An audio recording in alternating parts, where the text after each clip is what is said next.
Hola amigos, ¿qué tal? Damos paso a una nueva edición de Triple Mirada y como siempre estamos ahora acompañados de Francisco Currico, abogado, y tenemos un invitado especial, Roberto Rojas Puga, que es presidente nacional de Conupia, con quien vamos a hablar de temas muy interesantes porque está, digamos, proponiéndose por ejemplo, entre otras cosas, ¿no es cierto?, una reforma tributaria que dice que tiende a ser horizontal. ¿Es horizontal o no es horizontal la propuesta?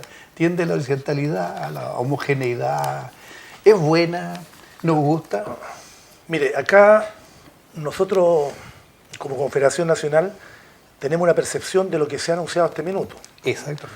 Lo primero es que, por lo menos hasta el día de ayer, eran solo titulares, y con titulares no se puede trabajar, ¿no? ¿Por qué? Porque cada ley que se propone al Congreso tiene que ir amparada, por un lado, con un informe de carácter financiero, pero por otro lado también, cuando se trata de materia económica, de un informe de productividad. Eso recién ingresó hoy día. Por lo tanto, hoy día ya podemos hablar con una base más cierta. Sin embargo, esto ya para que tome fuerza la discusión, van a pasar algunos días porque tiene que ingresar a las cámaras y esta semana es distrital. Por lo tanto, no va a haber posibilidad. Por lo demás, también creemos nosotros que va a ser una discusión muy larga. Va a ser muy larga porque, entre otras cosas, aquí se están jugando intereses contrapuestos muy fuertes, lo que va a prolongar el tiempo de discusión. Es más, concretamente hay sectores, el sector de la oposición, por ejemplo, que no está dispuesto a aceptar algunas cosas que vienen en esta reforma. Ahora, claro, ustedes me preguntan a nosotros como pequeños empresarios en qué nos va o nos viene. La opinión nuestra es que, a pesar de que el presidente de la República dice esto favorece a las pymes, y dice va a favorecer a las pymes porque vamos a bajar el impuesto de las pymes de un 27 a un 25, nosotros decimos que no nos favorece tanto. La verdad es que para nosotros es casi intrascendente. ¿Por qué razón? Porque este anuncio, que es gran titular, la bajada no dice, el presidente de la República cuando lo anuncia, que el 85% de las pymes pagan un 24,5% y un 25%. Y solo un 17, un 15% se vería beneficiado. ¿Por qué? Es el 15% de pymes más grandes, porque son pymes, medianas empresas, que están muy cerca de llegar a ser grandes empresas. Y que adoptaron el sistema de semi-integración. Entonces, al integrar el sistema, ellos van a seguir ganando y van a quedar igual como estamos la mayoría de las pymes. Entonces, no me digan a mí que, la gran cosa, las pymes, no, si las pymes ya pagamos un 25%, hace mucho tiempo, la mayoría de las pymes. Ahora, tributariamente se habla de un régimen pyme, ¿cierto? Que tienen un sistema, tal como usted explicaba, un régimen tributario especial, y se habla de un artículo 14 ter. ¿A qué se refiere esa disposición y ese régimen? El artículo 14 ter es un artículo especial consagrado a las pymes que colocó la reforma anterior, es decir, la reforma de la presidenta Bachelet, y que tenía varios puntos que tenía normas especiales para las pymes. Por ejemplo, y para contraponerme al tiro con lo que estamos viendo hoy día se anuncia de que va a haber depreciación acelerada. Ya, entonces, muy bueno para las pymes, podrían decir algunos. Pero resulta que las pymes ya teníamos no solamente depreciación acelerada, sino que teníamos depreciación instantánea desde el 14 ter, ¿no es cierto?, de la reforma anterior. O sea, no era Entonces, si me dicen a mí eso, esperar un año. No, de inmediato. Entonces, ¿qué es lo que pasa? Que ahora va a haber depreciación acelerada al 50% de la inversión en activos, pero para las grandes empresas. Si nosotros ya lo tenemos. Entonces, segundo, desmitificación. ¿Ya? Yo tengo un colega que se llama Roberto Fantuzzi, que es presidente de otra asociación. En la mañana, conversando con él, yo conversé porque hizo una entrevista en la radio de la Universidad de Chile, donde él decía, a las pymes esto no les sirve de nada. Yo decía, hay algo puede servir, estuve conversando con él, y efectivamente, él me decía, claro, si tal cual tú dices, el 15% de las pymes más grandes, es decir, las medianas casi grandes, que van a tener, pero y el otro 83%. Si aquí el presidente dice, se van a favorecer 150.000 pymes, y somos 1 millón de pymes. Entonces es residual. Un poco más de un 10%. Ahora, cuando hablamos de pymes, ¿de qué empresa estamos hablando? Yo estoy contento que estamos hablando de 3 categorías de empresas.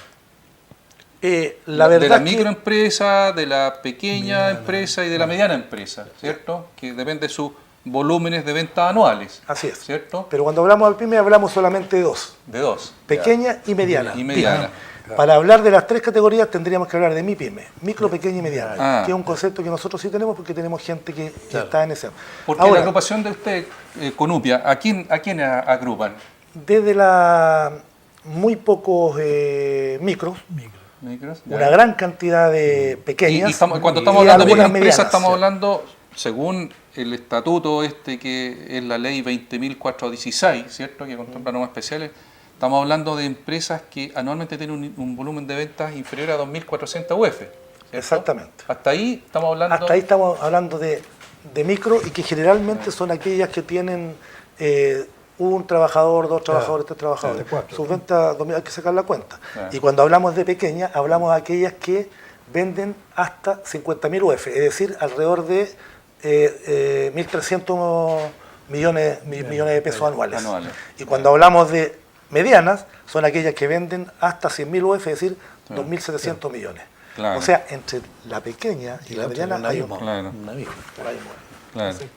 Ahora, generalmente uno cuando habla de tributación y todo, también el argumento que la gente grime es que a la gente común y corriente, a la persona normal, a mí, por ejemplo, ¿qué me favorece que haya una reforma tributaria y que se diga que va a favorecer? ¿Cuál es el argumento? Porque generalmente se busca, ¿cierto?, aún siendo importantes las industrias y las empresas en general, pero siempre se busca satisfacer a toda la conglomerado.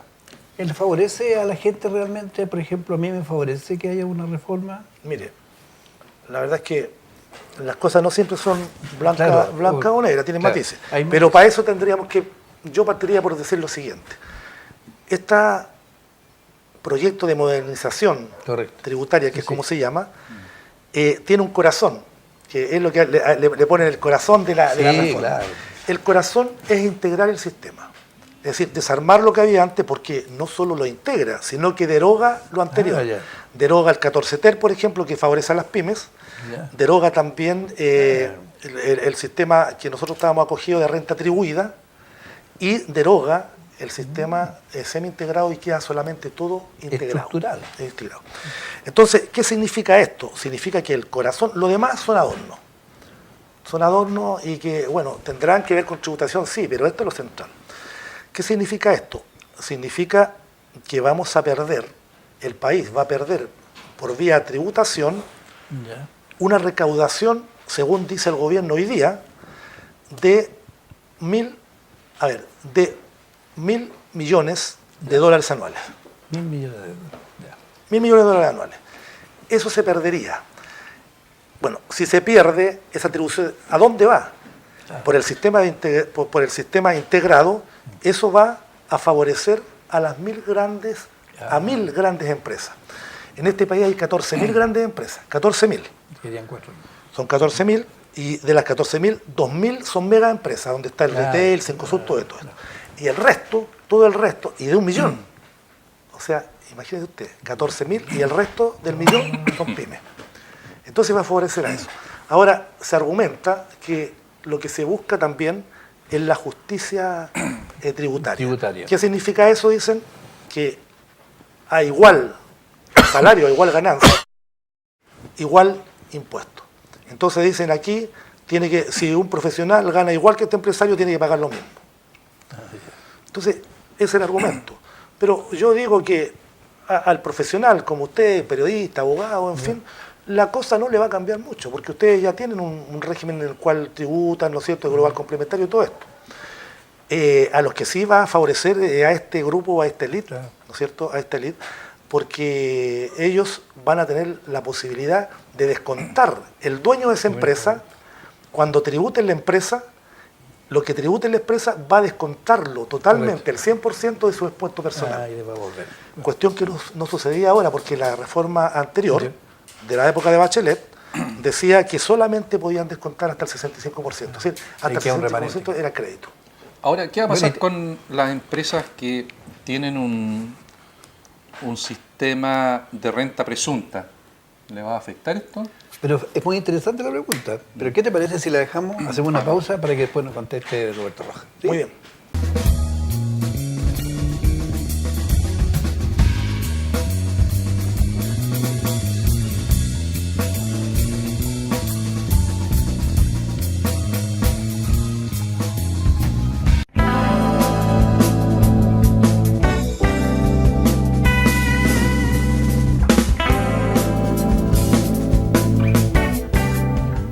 Bien, estábamos en Triple Mirada conversando algo muy interesante, porque estamos con Roberto Rojas, presidente nacional de Conupia, y Francisco Curreco le había formulado una interesante pregunta que le dejamos antes de la pausa.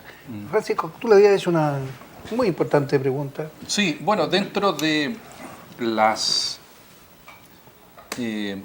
pymes hay un rubro bien interesante que son aquellas que están empresas acogidas a un régimen de renta presunta, ¿cierto? Así es. Que trabajan en las actividades de transporte, minería y agricultura. ¿Esta reforma alude a esas empresas, las incluye, las excluye? ¿Qué va a pasar con...? Por lo menos lo que conocemos hasta el minuto no se ha tocado eso. Ya. Ya me da la impresión de que la renta presunta sigue igual. Ya. En el caso de las pymes, la renta presunta era por ventas hasta 5.000 UF. Ya. Se aplicaba renta presunta. Ya. Entonces yo creo que eso sigue. ¿Y ese Así volumen de que, empresas es relevante mire, en términos porcentajes de empresas pequeñas? no es muy relevante Ya. porcentualmente, sí es bastante relevante desde el punto de vista de la actividad, porque ahí Ya. tenemos, por ejemplo, todos los pequeños camioneros, aquellos camioneros que tienen sí. uno o dos camiones, Están los pirquineros, bueno, los los pirquineros claro. particularmente, Y los y los pequeños productores. pequeños productores, o sea, los parceleros que Claro. tienen su actividad agrícola. Claro, por eso mismo Claro. no es relevante desde el punto de vista de su número, Claro. claro, porque aquí somos 1 millón de pymes, pero sí es relevante el punto de vista, digamos, de la actividad que ellos sostienen. Sí. Pero no. Sí.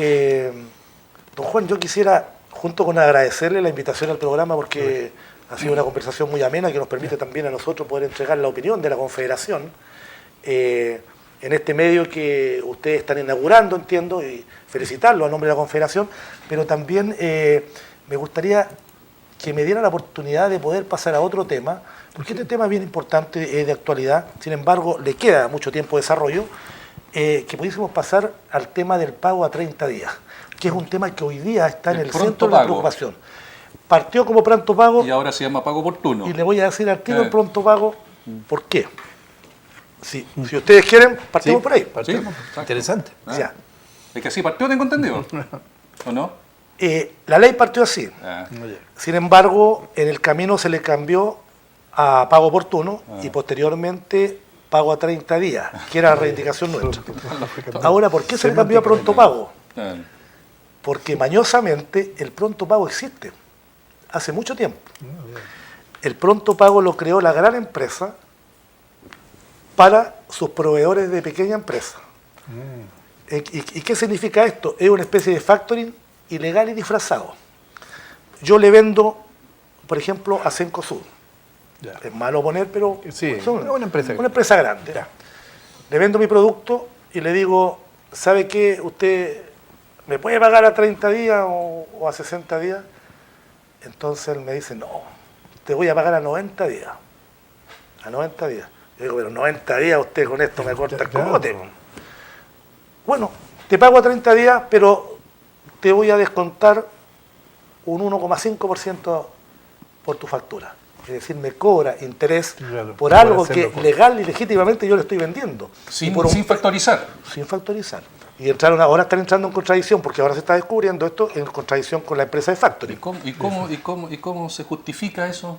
Ese El 1%, porcentaje, ¿cómo lo claro. justifican tributariamente? ¿Es un servicio? ¿Qué cosa es? ¿Por qué Esto ese descuento? no se justifica, es un descuento nomás. Si no hay para qué justificarlo, no hay que el pyme está tan desesperado Claro. que si para tener Claro. liquidez ya, y O para sea, te tener, pago, y pero para te tener pago flujo, menos. flujo de Claro. caja, Claro. ya listo, descuénteme. Es como Pero una tengo mi rebaja plata. en el fondo. ¿no? Entonces, eso tiene que ver con otra cosa, y estoy al revés, partiendo por las patas, pero es bueno hacerlo, que en la sala de la Cámara, ya en segundo trámite de diputados, se rechazó y no va que era algo que iba en el proyecto del gobierno de pago a 30 días, que decía que se pagará a 30 días, sin embargo, se deja abierta la posibilidad a hacer un pacto entre el proveedor y el comprador para alargar esos plazos. Nosotros lo pusimos en principio, ¿por qué? Resulta que si usted es un gran empresario y yo soy un pyme y yo le vendo mi mercadería a usted, yo puedo pactar con usted en igualdad de condiciones. Usted va a imponerme las condiciones a mí. Él tiene la posición dominante. Exactamente, esa es la palabra, la posición dominante. Entonces yo no tengo ninguna posibilidad. Correcto. Y si se consagraba por ley, estamos sonados, ahí estábamos fritos. Entonces, hasta última hora el gobierno defendió esa posición, ¿ya? A instancia, seguramente, de estas empresas importantes. Y nosotros, por otro lado, no, y afortunadamente, ayer en el Congreso, dentro de las indicaciones que se hicieron por parte de algunos diputados, se aprobó eliminar esta parte de la ley. Y esto tiene un correlato con el pago de IVA también. Mire, ese es otro tema que es dentro un poco de las compensaciones. Porque lo que pasa es que, de partida, esta es una demanda histórica de las pymes, que tiene más de 20 años. ¿Ya? O sea, durante 20 años en este país se ha consagrado el abuso y la posición de dominio de las grandes empresas y también del Estado en contra de las pymes. Así, el abuso en contra de las pymes, basado en la posición de dominio de los más grandes con los más chicos. ¿Y del Estado cómo es? Ilustremos eso. También el Estado. ¿Por qué? Porque también hace el mismo mecanismo de pagar... No hace ese mecanismo, pero el Estado paga a 90, a 60 y hasta 120 días. Habiendo inclusive, ya estando consagrado en la ley, y hay un dictamen inclusive de Contraloría, que las empresas del Estado debiesen pagarle a sus proveedores a 30 días, con excepción de la salud y de los municipios. La salud tendría un plazo de 45 días. No se cumple. Hoy día salió, el 18 de marzo de este año, un dictamen de Contraloría en el cual nosotros podemos iniciar la denuncia a Contraloría cuando no se pague, dentro de los plazos. Pero hoy día, en esta ley que se está tramitando, que salió del Senado hace un par de años, y que hoy día el gobierno la toma y le pone urgencia, luego se cae la urgencia, que es el mérito del gobierno. Nosotros se lo hemos dicho al propio ministro, bueno, nosotros reconocemos el mérito que tienen ustedes que fueron capaces de poner y darle urgencia, independiente de que el proyecto no nos gustaba nada. Claro. Y que no estamos de acuerdo porque nosotros queremos profundizar. Pero por lo menos, pero le pusieron urgencia y eso hay que reconocerlo lealmente. Pero en el caso de la salud y de los municipios, la ley entraría en vigencia de pago 30 días, 36 meses después de aprobado el proyecto. O sea, en 3 años.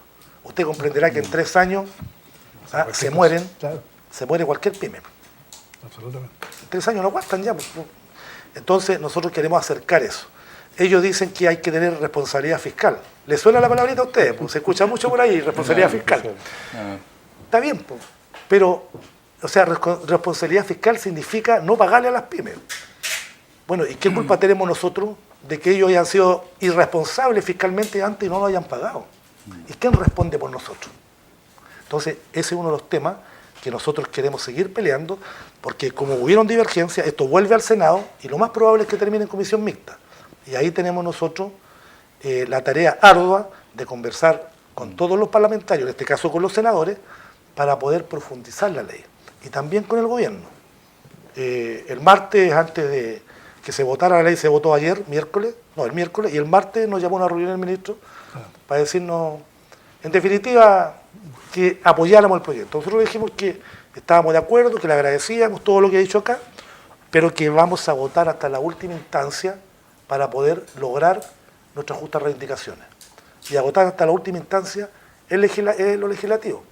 Es decir, nosotros entendemos que si el gobierno no quiere apoyar a la pequeña industria, vamos a tener que trasladar esta discusión y todas las que hayan al ámbito legislativo. Porque es donde podemos tener una correlación más favorable a nuestras posiciones. Entonces, es así de complejo. Ahora, ¿cuál es el plazo más favorable para el pago de facturas, según ustedes? Porque aquí se han manejado varios plazos. 90 días, 60 días, 40 días, 30 días. Exactamente.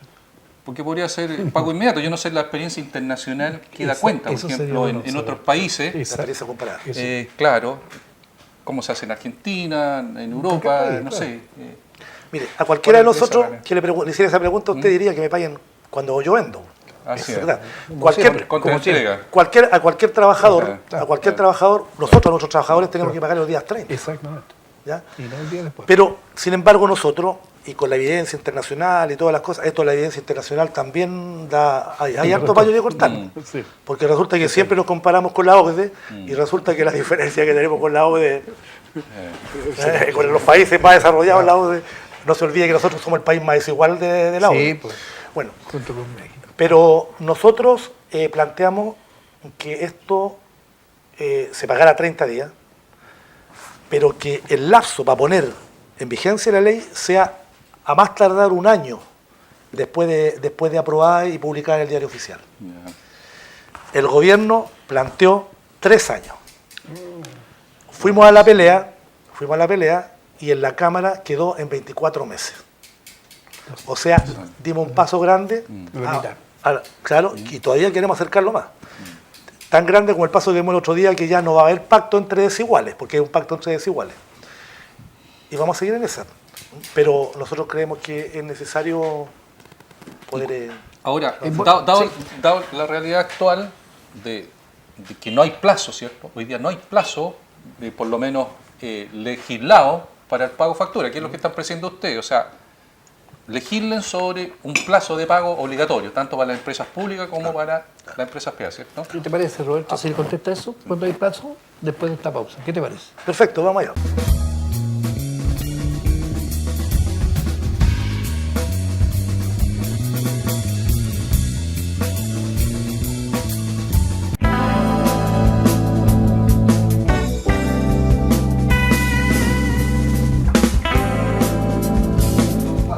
Bien, continuamos entonces en esta triple mirada.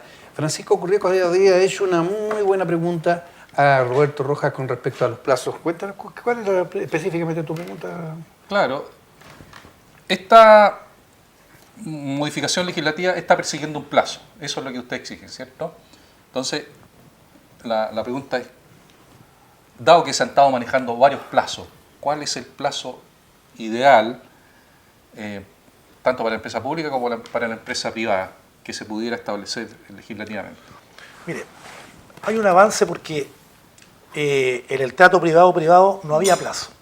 Ahora por lo menos ya sabemos que hasta los 24 meses, que es lo que va ahora, que paguen a 30 días, tienen que pagar a 60. Ya. O sea, de aquí a los 24 meses siguientes tienen que pagar a 60. Y en los 24 meses posteriores ya, o sea, ¿Parte se con cumple cuánto, perdón? con, el 60, con 60 días. Parte con 60 días. En lo privado. En lo privado. Privado. A ver, pero parte con 60 y a los 24 meses. Meses 30. 30. Sí. Ah, ya, Y perfecto. nosotros decimos que 24 eran 36 meses, logramos Ya. 24. Muy Decimos claro. todavía que 24 es mucho, porque nosotros estamos proponiendo Claro. con mucho logro un año. Ya. Entonces, todo lo que sea para acá es ganancia. Claro. Pero en el caso del Estado, conversando yo con el ministro el otro día, el miércoles, le decía, bueno, ¿y qué pasa con la salud y con la municipalidad? No, me dice, eso no entra. Entonces, digo, ¿cómo no entra? No, bueno, entonces vamos a tener que seguir pulseando ahí en el Parlamento, claro. ¿no? Porque no puede ser, por esto de la responsabilidad fiscal y todo eso, ya nosotros ya... Bueno, ese es el plazo, nosotros aspiramos a llegar a 30 días lo antes posible, ojalá en el plazo de un año. Déjeme que le diga una cosa, no es que yo sea como los políticos, que a los políticos le preguntan una cosa y responden otra, lo que quieren, pero yo quiero hacerle un alcance. En esta parada hoy día no está solamente la CONUPIA, de la cual yo presido. Yo soy vocero también de la Convergencia Nacional de Pymes. En esa Convergencia Nacional de Pymes hay 6 confederaciones nacionales, 3 federaciones regionales y más de 60 asociaciones gremiales, que son las asociaciones de base. O sea, aquí está representada la mayor parte de las pymes del país. Y todos estamos hinchando y luchando por este tema en particular. ¿Ya? Por ejemplo, está la Asociación de Proveedores de Insumos de la Salud. Así es, lápiz. API, importantísimo, Sí. porque aquí casi todo lo que se provee en insumos, materiales, qué sé yo, los cardiólogos y todo, es por la API. Le deben una cantidad de plata increíble. Creo que a final de año la proyección que hace es que van a llegar a una deuda de 800 millones. De dólares. Así es. ¿Y es Imagínense. el deudor del Estado? El Estado, porque las clínicas particulares les pagan rápido porque Claro. no se pueden dar el lujo de que ellos no los Pero vendan. eso cómo, Bueno. entonces, ¿somos el Estado o estamos tratando de hacerlo y nosotros mismos estamos infringiendo la norma? Están ellos. Están las farmacias independientes también con nosotros, que son 1.300, la Asociación Nacional Agrupación Nacional de Farmacias Independientes, son 1.300 farmacias. Ya. Aquí en Chile hay 2.600 farmacias, 1.500, casi 3.000. 1.500 son las cadenas, La cadena. ¿ya? Y 1.300 son las independientes, que venden un 10% y el otro 90% la venden las cadenas. También están agrupados. O sea, Don estamos haciendo Roberto, fuerza. ¿cuál va a ser la sanción por el no pago entonces dentro de ese plazo? Ya. ¿La ley establece sanciones, sí, fija sí, solamente sí, plazo? sí. ¿Qué va a pasar ahí? Mire, se establecen algunas multas, interés convencional. ¿Ya? ¿Interés máximo? Básico. ¿Convencional? Básico. ¿Interés máximo? Mínimo. Ah, O o sea, sea, interés corriente. Interés corriente. O Ya. sea, para nosotros Ya. no es mucho lo que nos salva. Nosotros vamos a hacer una propuesta ahora de última hora que creemos que va a ser más importante. Le adelanto la primicia a ustedes porque no lo van a tirar todavía. Nosotros creemos que es más efectivo que esa mísera multa o ese interés que nos va a pagar a nosotros, que haya una multa con beneficio del Estado. Así como se hace cuando usted no cumple con las leyes laborales, que la Inspección del Trabajo le pasa una multa, y esa multa, que generalmente son hartas UTM, con beneficio del Estado, ya sea la JUGE, ¿ya? Que si no nos pagan hay una multa, queremos proponer eso, porque eso sí que efectivamente no la van a poder burlar. Porque para esta Sí, cosa nos interesa y todo, usted que es abogado, claro. necesitamos No, sí, entrar pero es que yo veo ahí un eso. tema, porque si uno va a la ley 18.110, que establece la operación de crédito en dinero y todo este sistema de intereses, que permite actualizar el valor del dinero, ¿cierto? No da lo mismo que se pague hoy día una deuda que se pague en 60 días más. Claro. Y en 60 días más, aun cuando me lo paguen con interés corriente, ya se está produciendo un daño. ¿Ah? Sí. Y por eso que nosotros, como ciudadanos comunes, cada vez que le debemos al retail, no pagamos interés corriente, pagamos el interés máximo convencional.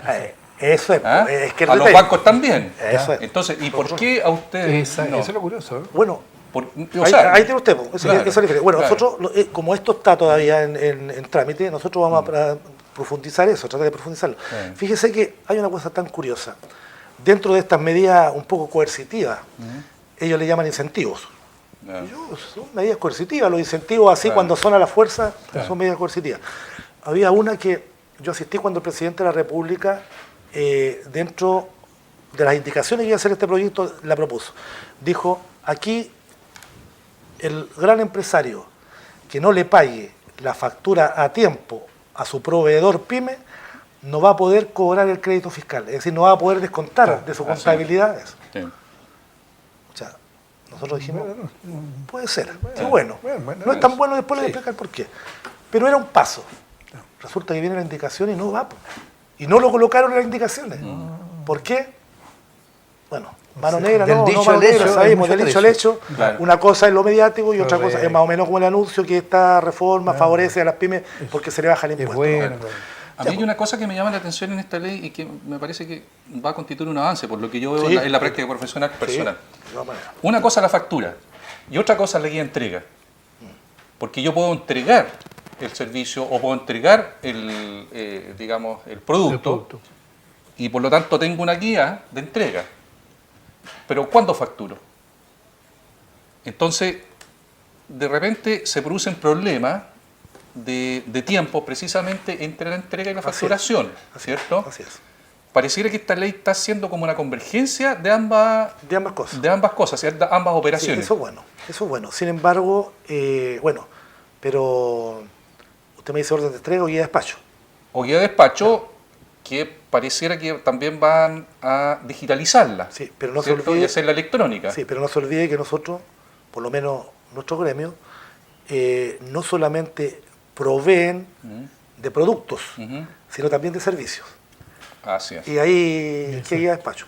Entonces, hay ya sí un dictamen que está claro, es que si usted, cuando usted facture, si en 8 días no le impugnan la factura, Así es. se da al 9º día se da por recibida. Sí. Nosotros qué Pero esa decimos. norma existe actualmente respecto de la Existe. factura. Entonces nosotros qué decimos, que hay que firmar esa norma y que el plazo entra a correr del 9º día.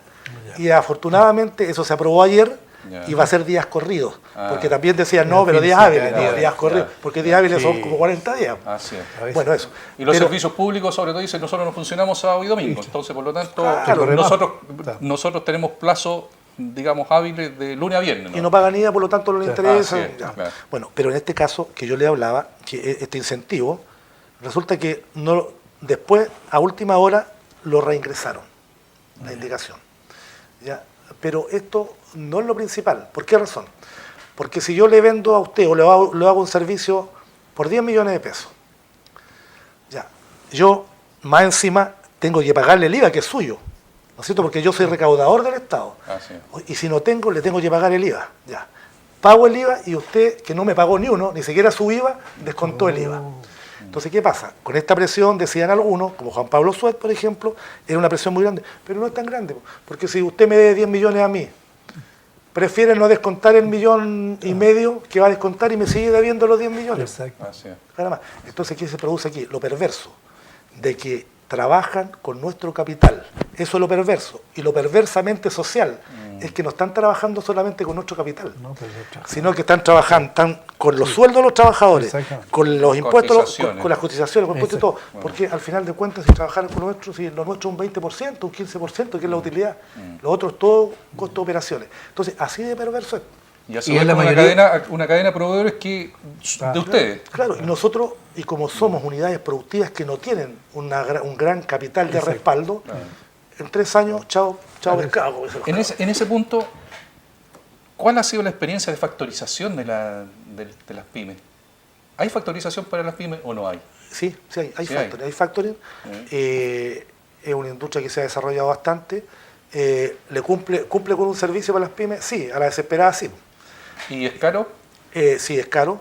¿Es más caro que para que para las grandes empresas? No sabría compararlo ahí. Ya. Ahí no podría decirlo el dato en concreto. Pero sí presta su servicio. Ya. Pero tengan en cuenta una cosa. Por ejemplo, nadie le factoriza hoy día, ni los bancos, factura del Estado. Ni particularmente de la salud ni de las municipalidades. Cuando precisamente está garantizado por el presupuesto nacional. Es que ahí hay otro tema. Si esta cosa. Entonces, ya. Mire, le voy a contar una anécdota. Un día, en el Consejo de Empresas de Menor Tamaño, yo participo en el Consejo del Ministerio de Economía, fue la Asociación Nacional de Factoring a vendernos la pesca, como se dice entre comillas. Ya, que muy bueno, sí, está bien. Entonces, dijo el presidente de la Asociación de Factoring, yo me juego mi hígado y lo coloco aquí encima porque esto a usted es importante. Entonces yo le digo, oiga, deme la palabra. Y su hígado está sano, es bueno, porque si no, mejor no, ¿para qué se lo juega? No me sirve para nada. ¿Ya? Le digo, porque el negocio suyo es el fracaso nuestro, es la ruina nuestra. Porque si nosotros nos pagaran al día, como corresponde, o a 30 Claro, días, factorizaría. no tendría, ya, pues, y no perderíamos utilidad. Claro. Correcto. Entonces, allí es como se va deteriorando la pequeña industria, que según datos oficiales, solo formales, es un 48% del empleo nacional. Nosotros Eso, decimos a que eso somos yo- más del 60%, el 65% con la informalidad. Ya. En ese sentido es muy interesante porque habiendo consenso de que en el fondo sostienen usted, digamos, el trabajo a nivel nacional, no sé yo cómo no aplican una norma, porque a mí me ha dado vuelta lo que usted está señalando, porque se habla de que hay que homologar, pero parece ser que lo que es, digamos, parejo, a veces no es justo, ¿no? Claro, es que justamente aquí la cancha es tan dispareja que nosotros decimos pareja en la cancha. Bueno, hemos conversado muy gratamente con Roberto Rojas, presidente de Conupia a nivel nacional, y con Francisco Currieco, en esta triple mirada que nos ha llevado en un primer acercamiento a lo que son, digamos, las pequeñas y medianas industrias. Esperamos en otra oportunidad continuar esta conversación que es tan importante porque ofrece una serie de oportunidades, especialmente para el trabajo de los chilenos. Muchas gracias por su atención. Muchas gracias. Gracias.